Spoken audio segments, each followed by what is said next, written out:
The rain didn't fall that day. It lingered in the sky like something held back, restrained, as if it feared what might awaken if it dared to touch the earth. The clouds hung motionless, swollen and bruised, curling over the cemetery like a clenched hand. It was too quiet for a burial. No birds, no wind, no insects whispering in the grass. Even the old wrought iron gates, known to creak and groan at the slightest breeze, stood stiff and silent, as though nature itself had agreed to witness but not interfere. The funeral was brief, so brief it felt more like a disappearance than a laying to rest. No prayers were spoken aloud, no hymns hummed under breath. Only 5 mourners stood beside the open grave, each separated by distance and something deeper than grief. One woman clutched a soaked black umbrella with white knuckles. Another man avoided looking at the casket entirely, eyes fixed instead on the horizon, as if expecting something else to arrive. The casket was a dull mahogany, scratched in places, edges worn as if it had been dragged instead of carried. It had taken longer than expected to lower it into the ground. The machinery used to guide it down malfunctioned twice, first refusing to budge, then jerking violently, almost tossing the box sideways. The men operating it exchanged pale glances but said nothing. No one spoke of the sound that echoed from beneath the grave during the second attempt, an unnatural groan that could have been the gears but wasn't.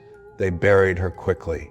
Mary Ann Holt, 32 years old, a music teacher, quiet, unassuming, the kind of person whose obituary barely filled a column. She had lived alone in a modest second-floor apartment overlooking an abandoned playground. Her life from the outside seemed small but peaceful, until the day she vanished without a trace.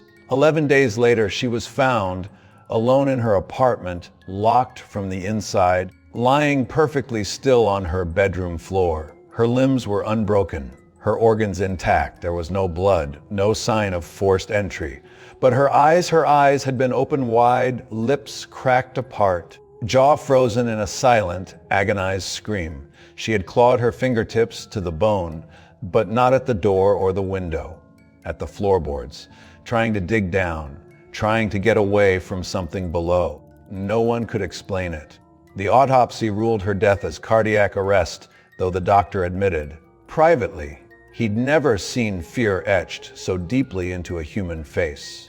When her body was discovered, a faint smell of mildew clung to her clothes, as though she'd been pulled from water, but there had been no moisture in the room, only dust. Her belongings were packed up and discarded the following day. The building's super refused to enter the apartment alone. Neighbors mentioned hearing music drifting through the vents. Violin strings stretched and wrong, a sound like bowing on bone. Some thought they heard whispering, but the walls were too thick for that. Others said the apartment was never truly silent again.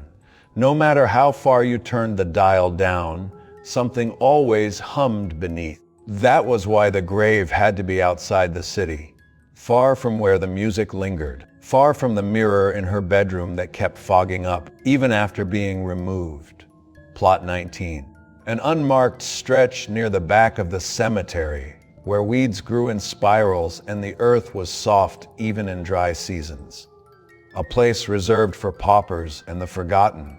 That's where they lowered her down. No marker, no stone, just dirt and rain and silence. But the earth was reluctant. The grave didn't take her easily. The soil shifted strangely as they covered the box, sinking unevenly, like something moving underneath. The last shovelful of dirt fell with a sound too soft, too hollow. One of the gravediggers muttered a curse and backed away, muttering something about the ground being wrong. His hands trembled the rest of the afternoon. The mourners left quickly. One paused to glance back, but only once, then disappeared down the gravel path. No one returned to place flowers. That night, clouds finally released their burden. Rain fell hard and cold, drumming against the tin roof of the caretaker's shed. Inside Walter, the cemetery's longest, serving groundskeeper, sat with a tin cup of coffee and the latest issue of an old hunting magazine. He hated working night shifts, but hadn't been able to sleep since the burial. There was a heaviness in his chest, a sound beneath the rain, a pressure he couldn't name. Around midnight, the lanterns outside began to flicker. He rose slowly, bones aching, coat heavy with the dampness that clung to the very air. When he stepped outside, the rain fell around him like needles, cold and stinging, but the wind didn't move. The trees stood still. Not a single branch shifted. He made his usual rounds, boots squelching through puddles, hat pulled low over his eyes. But when he reached the far edge of the cemetery, he stopped. Plot 19. He hadn't meant to come this way, but something had led him there. His light caught something odd in the soil. He bent down slowly, frowning, lifting the lantern closer. Footprints, 2 sets, pressed clearly into the freshly packed mud. One set led away from the grave. Deep, deliberate steps like someone had emerged slowly, struggling through the earth. But the second set was stranger, lighter, smaller, as if someone had been waiting beside the grave, standing still, watching. Both sets of prints vanished halfway down the path, as though the rain had refused to touch them, as though they simply ceased to exist. Walter backed away slowly, chest tight. He didn't turn his back on the grave until he was out of sight. The rest of the cemetery was empty. No signs of intrusion, no gates disturbed. But the air behind him shifted like breath against the back of the neck. He didn't sleep that night. The lantern in his shed kept flickering, and the radio played static, broken by faint violin strings that faded just as quickly as they came. Somewhere between waking and sleep, he heard a whisper, not words, just a presence.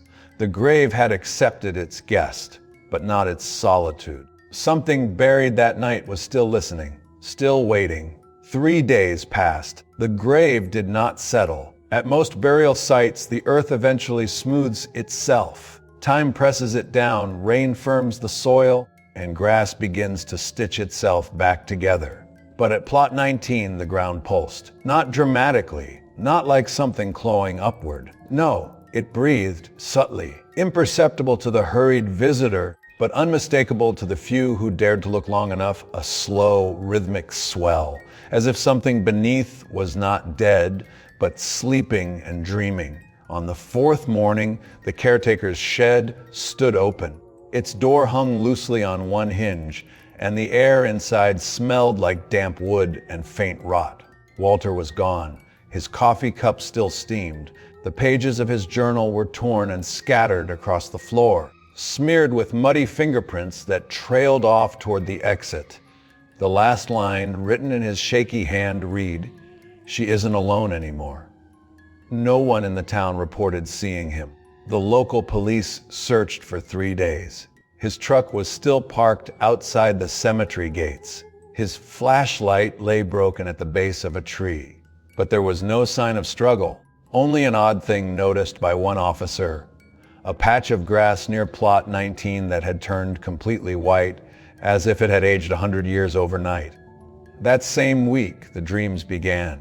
First came the ones who knew her, an old student who remembered her lullabies, the woman from the corner store who once sold her a raincoat, a neighbor who'd once complained about the sound of violin music late at night. All of them awoke in the same way, screaming, sweat-soaked, their voices hoarse from terror. They told different versions of the same dream. It always began in darkness. Then a room, not a room they recognized, but one lined with mirrors, cracked, tarnished, and always wet to the touch. From the center of the room, a violin played. Slow at first, like a dirge, then rising in urgency. The melody clawed its way into their ears, into their teeth, into the hidden chambers of their skull. The walls breathed with the music. The mirrors wept. And in the corner stood a woman, her dress torn, her hair soaked and matted. Her eyes were open too wide. Her lips were sewn shut with something glistening and black. She didn't speak. She whispered, through the eyes, Each dreamer said they couldn't remember what she said. The moment they awoke, the words vanished, but the feeling lingered. A deep, paralyzing sorrow, as though they had just promised something ancient, something irreversible. A message repeated itself in each account. She doesn't want to be alone anymore. Soon it spread beyond those who knew her. Delivery drivers, park rangers, teenagers who dared each other to visit the grave after dark. They too began dreaming, seeing her, hearing the violin, coming back changed. Alan Weaver, her neighbor, was the first to die. They found him in his bathtub, fully clothed, water dripping from every crevice of the ceiling as though it had rained indoors. The faucets were turned off, the windows shut, yet every inch of the apartment was soaked. His body was pale, lips pruned and blue. He'd drowned without water. On the mirror above the sink, the words had reappeared, not written in blood or fog, but in age, as if time itself had burned them in. She was buried alone, but the sentence trailed off. The walls bore deep scratches, like someone or something had tried to escape. Police found 6 fingernails embedded in the wood. Not Alan's. He had all 10 intact, and the violin, it returned. Each scene, each death, every time someone vanished, it was there, not whole but broken. Strings frayed, the body cracked. Yet it would appear leaning against a door frame, or balanced delicately on a chair, or floating in murky water like a memory that refused to drown. People stopped coming near the cemetery. The gates were locked, signs posted, but that didn't stop the sounds. Each night around 20:19 a.m., a melody floated across the town. Too quiet to place, too strange to describe. Those who heard it said it didn't sound like it was being played, but remembered, like the echo of something performed long ago by hands that no longer knew they were alive. A song wrapped in grief, wrapped in yearning. Windows shook, dogs whined, clocks stopped. Children began humming unfamiliar tunes in their sleep. Elders with dementia whispered her name, though they'd never met her. And still, the grave refused to rest. The groundskeeper who replaced Walter lasted less than a week. He sealed his resignation letter in a Ziploc bag, handed it to the mayor himself, and refused to speak a single word. The only message he left was scratched into the wooden fence outside his home. There is more than one down there now, but no one had been buried in Plot 19 since Mary Ann, or so it seemed. Cemetery records went missing. Security cameras were blacked out. One night, a local priest came with holy water and a crucifix. He barely reached the grave before collapsing to his knees. Mouth open in silent scream. He lived, but never spoke again. His hands never stopped shaking. More curious were the patches of grass surrounding the grave, now 10 in total, growing darker, softer, hollow beneath the feet. Each marked by a single white stone. Each stone engraved with no name, just a symbol, a circle of thorns. The town began to forget things. Memories turned vague, faces blurred. The name Mary Ann Holt faded from news clippings, from school rosters, even from obituary records. The apartment where she died was abandoned, then condemned. Tenants complained of music drifting up through the vents, even when the power was off. And still, every few nights someone disappeared. No pattern, no reason, just gone. Their homes left undisturbed, the air thick with mildew. And always, always, the faint sound of a violin string hanging in the silence like a question never meant to be answered. There was no sign of violence, just the unshakable sense that someone had come for them and that they had willingly gone.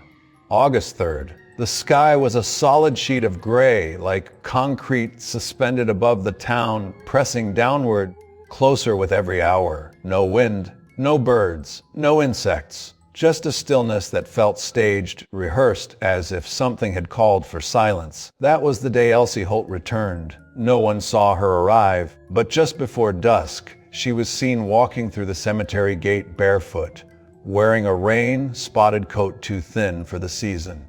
She had been gone for years, cut off after her mother's funeral, distanced by silence and old wounds that never healed. But now she was back, not for a reunion, not for closure. She came for her sister. The violin case in her hand was wrapped in faded red velvet. Its leather straps were buckled shut, but even from a distance, something about the case felt wrong, heavier than it should have been, and damp, not from the air. From inside, Plot 19 waited. It always did. She walked without hesitation, ignoring the flickering lanterns, the faint pressure in her ears, the heaviness that clung to the air like a thick film. As she approached, she noticed the dirt around the grave was no longer just wet. It had darkened into something richer, blacker, like soil soaked with ink. Thin veins of pale fungus grew in delicate patterns along the edges, shaped like veins or roots or fractures in bone. But what caught her breath was the indentation. The grave had caved in slightly, not as though from erosion, but from something shifting below. She placed the violin case beside the dip in the earth, knelt beside it, and whispered something into the soil. The clouds thickened. The light dimmed. The case slowly unlatched on its own. The moment the buckle clicked open, the air changed. The insects, which had been eerily absent all day, suddenly burst into frantic motion, rising, fleeing, vanishing into the trees. A vibration rippled through the earth, subtle but growing. And then, without warning, a note escaped the violin. Not played, not strummed, not touched. It was exhaled. A long, low drone that rose like steam from the strings. A sound that didn't come from wood or string or tension. It came from memory, from the marrow of old things. A note they used to hum as children in their bunk beds when the wind would rattle their window panes. Elsie screamed, not out of fear, but recognition. It was Marianne's lullaby. And in that instant, the grave split quietly, soundlessly, like lips parting for a secret.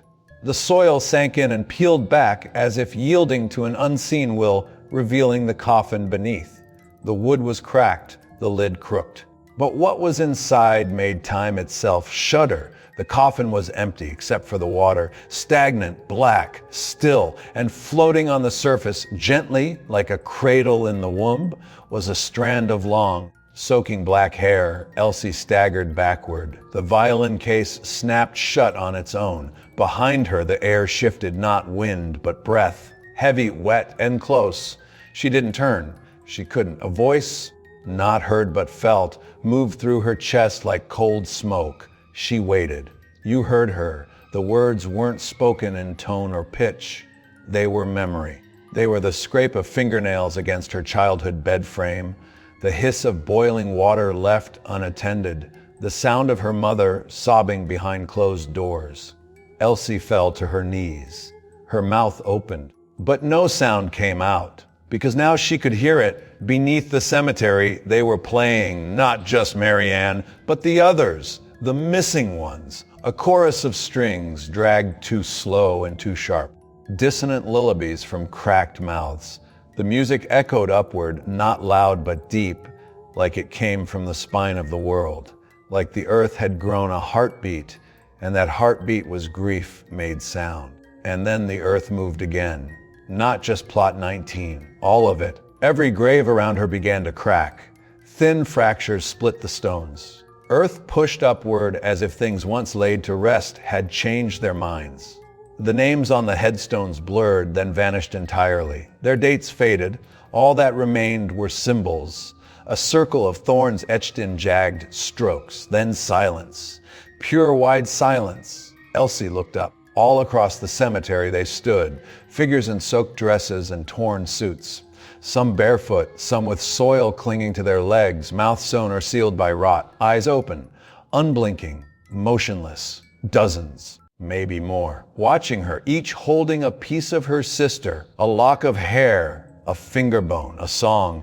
And then one stepped forward, Marianne, her skin bloated, pale, veins black with something that moved beneath them. Her neck twisted at an unnatural angle, but her eyes held recognition. She raised her hand slowly, and in it she held the bow of her violin. Soak, splintered and wrapped in strands of Elsie's own hair. She opened her mouth. The stitches pulled, skin tore, and from deep inside her throat a sound rose, not a scream, a lullaby. The same one they sang together as children, and it invited her, not with rage, with need. Elsie's body moved on its own, the way limbs twitch after a long sleep.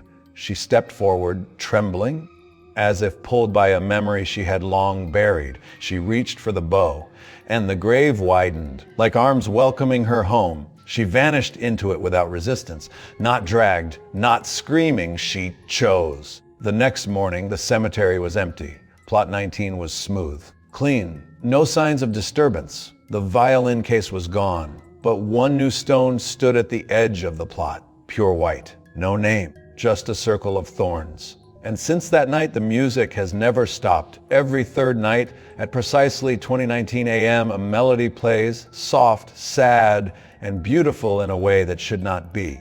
A lullaby remembered by no one, and yet everyone hears it, THEN.